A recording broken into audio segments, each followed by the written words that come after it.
మన ప్రభువైన యేసుక్రీస్తు పరిశుద్ధ నామములో ఈ పాడ్కాస్ట్ ద్వారా వాక్యం ఉంటున్న ప్రతి వారికి నా హృదయపూర్వకమైనటువంటి వందనాలు. దేవుడు మిమ్మను దీవించునుగాక. ఎజ్రా గ్రంథము 7వ అధ్యాయము 9వ వచనం. మొదటి నెల మొదటి దినమందు అతడు బబులోను దేశము నుండి బయలుదేరి తన దేవుని కరుణాహస్తము తనకు తోడుగానున్నందున 5వ నెల మొదటి దినమున యెరూషలేమునకు చేరెను. చదివినటువంటి వాక్య భాగంలో ఒక వ్యక్తి యొక్క ప్రయాణమును గూర్చి చూస్తున్నాం. ఆ వ్యక్తి యొక్క ప్రయాణం సజావుగా సాగింది, విజయవంతంగా గమ్యానికి చేరుకున్నాడు అని వ్రాయబడి ఉన్నది.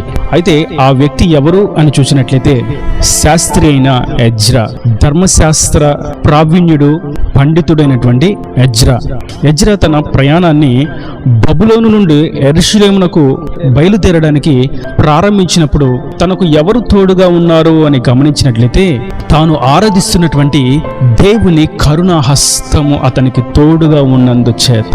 ఈ వాక్యం వింటున్నటువంటి నా ప్రియ సహోదరులారా, ప్రయాణాలను గూర్చి పలు రకాలైనటువంటి శ్రద్ధలు వహిస్తాము, జాగ్రత్తలు తీసుకుంటాము. మరికొందరు తోడును కోరుకుని వారితో కలిసి ప్రయాణాన్ని కొనసాగిస్తూ ఉంటారు. ఇది సర్వసాధారణంగా ఈ భూమి మీద జరిగేటువంటి ప్రయాణ స్థితిగతులు. అయితే ఆత్మ సంబంధమైనటువంటి ఈ ప్రయాణానికి కావలసినది దేవుని యొక్క కరుణ హస్తము.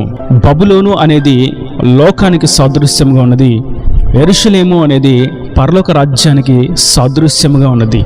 మనము లోకంలో నుండి పరలోక రాజ్యానికి చేరేంత వరకు మనకు తోడుగా ఉండవలసినది మన స్నేహితులు కాదు, మన కుటుంబీకులు కాదు, మన శ్రేయస్సును కోరుకొని మనకు రక్షణ కల్పించేటువంటి రక్షక భటులు కాదు, అధికారులు కాదు, రాజ్యాంగాలు కాదు, ఆధిపత్యాలు కానే కాదు.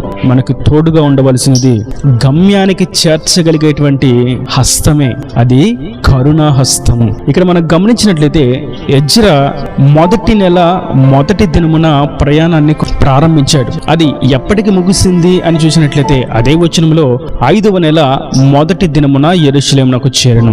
సరిగ్గా 4 నెలలు. 1వ నెల 1వ తారీఖు నుంచి ప్రారంభించి 5వ నెల మొదటి దినమునకు తన గమ్య స్థానంలో తాను నిలబడి ఉన్నాడు. సరిగ్గా 4 నెలల ప్రయాణ వ్యవధిలో ఎన్నో కష్టాలు, ఇరుకులు, ఇబ్బందులు, దాటలేని తీరాలు, శత్రు భయము, ప్రాణభయము, ఆహారము, వస్త్ర కొరత, వాతావరణ పరిస్థితులు, అనుకూలం లేనటువంటి పరిస్థితులు, వీటన్నిటి మధ్య ఎజ్రా గమ్యానికి చేరుకున్నాడు.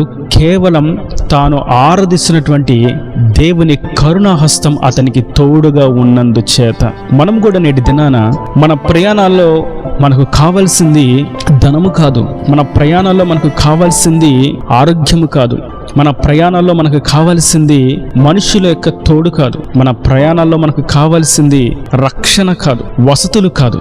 మనకు కావలసినదల్లా వాటన్నిటికంటే ముఖ్యముగా దేవుని కరుణా హస్తము.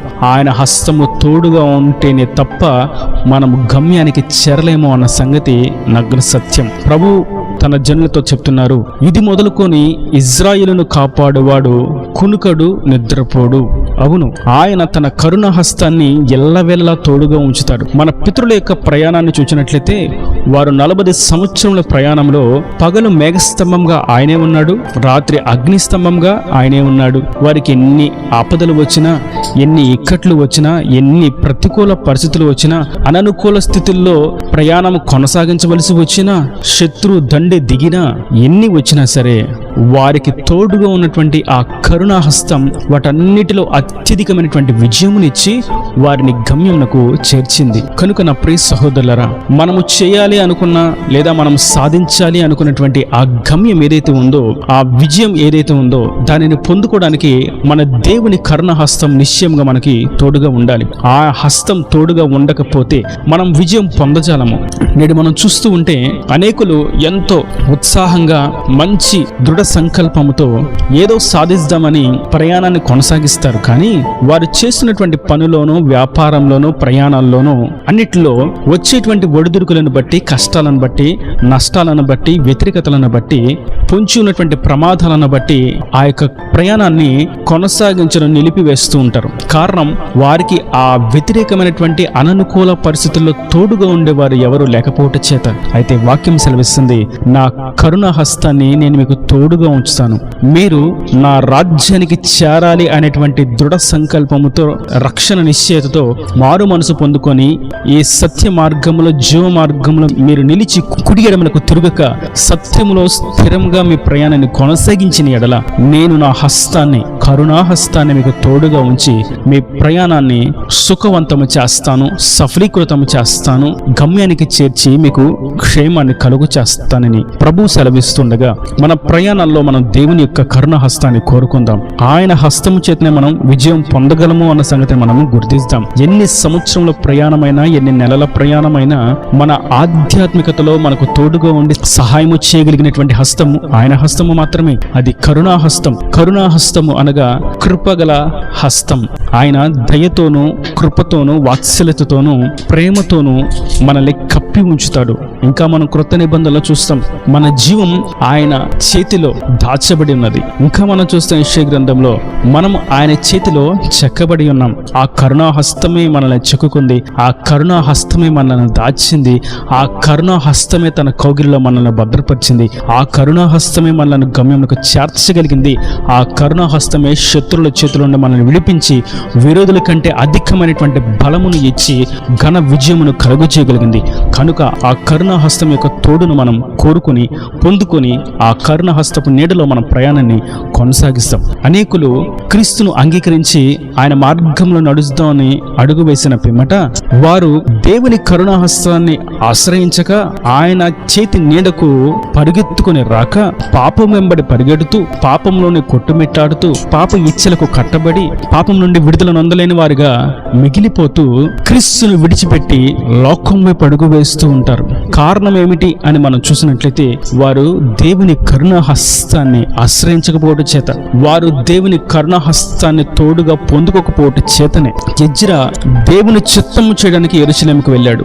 దేవుని మందిరాన్ని పునర్నిర్మాణము చేయడానికి, ప్రాకారములు కట్టడానికి, నశించిపోయిన, చెడిపోయిన, పాపములోకి తొట్టిల్లిపోయినటువంటి తన జనులను మరలా క్రమబద్ధీకరించడానికి, దైవ సత్య మార్గంలో కట్టడలను అనుసరించి ఆయన నియమ నిబద్ధతలలో నిలబెట్టడానికి, పరిశుద్ధమైన జనాంగంగా వారిని తీర్చిదిద్దడానికి అడుగు వేశాడు. కనుకనే ఎజ్రా యొక్క ప్రయాణం సుఖవంతమైనది, అతని యొక్క పని సఫలీకృతమైనది. మనము దేవుని చిత్తము చేయడానికి ఆయన మార్గంలో ముందుకు సాగుతూ ఉన్నట్లయితే నిశ్చయంగా ఆయన మనకు తన కరుణ హస్తాన్ని తోడుగా ఉంచుతాడు. అది ఉద్యోగమైన, వ్యాపారమైన, వివాహాలైనా, గృహ నిర్మాణమైన, ప్రయాణాలైనా, చదువులైనా, కుటుంబ బంధాలైనా, సంతానమైన, పరిచర్యలైన, సంఘ నిర్మాణమైన, మందిర నిర్మాణమైన, సమస్త విషయాల్లో ఆయన చిత్తము చేయడానికి, ఆయన చిత్తానుసారంగా, యథార్థంగా, నీతిమత్వంగా, ఆయనకు నచ్చినట్లుగా జీవించడానికి అడుగు వేసిన వారికి ఆయన కరుణ హస్తాన్ని తోడుగా ఉంచుతాడు. వారు ఊహించినటువంటి ఉన్నతమైనటువంటి విజయాలను అనుగ్రహించి పర్వత శిఖరములను ఎక్కింపచేసి ఆయన సాక్షులుగా నిలబెడతాడు. ఎజ్రా యొక్క స్థితిని మనం చూసినట్లయితే, తన జనులలో అన్ని జనులను వివాహము చేసుకొని వారి యొక్క ప్రతిష్టతను కోల్పోయి పాపులుగా, అపరిశుద్ధులుగా, అశుద్ధులుగా మిగిలిపోయిన వారిని మరలా దేవుని వైపు త్రిప్పిన వాడుగా ఉన్నాడు. ఎజ్రా ఒక బలమైనటువంటి సాధనంగా దేవుని చేతిలో వాడబడ్డాడు. నేడును మనం ఆయనను గూర్చి ధ్యానిస్తున్నాము అనగా, యెహోవా కరుణ హస్తం అతనికి తోడుగా ఉండి నడిపించుట చేతనే, ఆ ఘన విజయం పొందుకున్నట చేతనే, బలమైన సాధనంగా వాడబడుట చేతనే మనము ధ్యానించగలుగుతున్నాం. మరొక విషయం మనం ధ్యానించినట్లయితే, గమనించినట్లయితే, ప్రభు ఈ భూమి మీదకి సశరీరుడిగా సంచరించినప్పుడు ఆయన తనకు శిష్యులనుగా ఎన్నుకున్నటువంటి అపోస్తలులు ఎక్కడి నుండి వచ్చారు? ఆయన ఆ జనులను ఏర్పరచుకోవడానికి ఆ సంతతి ఎక్కడి నుండి వచ్చింది అని చూసినట్లయితే, ఎజ్రా బబులోను నుండి యెరూషలేముకు నడిపించి, యెరూషలేములో తన జనులను దేవుని వైపు త్రిప్పి వారిని శుద్ధి చేయుట చేత, దేవునితో వారు సమాధాన పడుట చేత ఆ సంతతి క్రమక్రమంగా వృద్ధి నొందుతూ యెరూషలేమును నింపి దేవుని యొక్క శిష్యులుగా మార్చబడేటువంటి అపోస్తలులు పుట్టగలిగేటువంటి పితరులు జీవించేటువంటి స్థానంగా మార్చబడింది. ఈ వాక్యం వింటున్నటువంటి నా ప్రియ సహోదరులారా, మనకి దేవుని కరుణాహస్తము తోడుగా ఉంటే అది మన సంతతికి, మన తరములకు, మన పిల్లలకు ఆశీర్వాదకరంగా, దీవెనకరంగా ఉంటుంది. ఎజ్రా దేవుని చేతిలో వాడబడ్డాడు. ఎజ్రా యొక్క సంతతి దేవునికి శిష్యులుగా మార్చబడింది, అపోస్తలులుగా పేరు పెట్టబడ్డారు. ప్రత్యేకమైనటువంటి అభిషేకంతో పరిశుద్ధాత్మ శక్తిని పొందుకొని బలమైనటువంటి దేవుని సేవ చేయడానికి పూనుకున్న వారుగా ఉన్నారు. మనము దేవుని కరుణాహస్తములో నిలబడి ఆయన తోడును పొందుకొని మనం ప్రయాణాన్ని కొనసాగించినట్లయితే